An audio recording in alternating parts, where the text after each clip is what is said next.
नमस्कार, मी भगवान गुणाजी वाघ, मानेपुरी येथील तालुका घनसावंगी जिल्हा जालना येथील शेतकरी असून मी एक्सपर्ट 7777 या गावाचे वाण पेरलेले आहे. तरी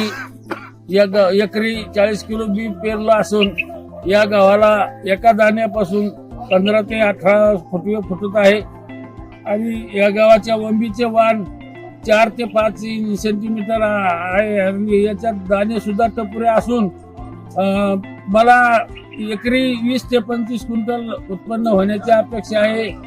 आणि हा गहू खाण्यालायक चांगला असल्यामुळे खूपच चांगला गहू असल्यामुळे सर्व शेतकऱ्यांना मी आवाहन करतो की सर्वांनी कमीत कमी एक बॅग तरी पेरून पाहावी आणि अनुभव घेऊन पाहावा, ही सगळ्यांना नम्र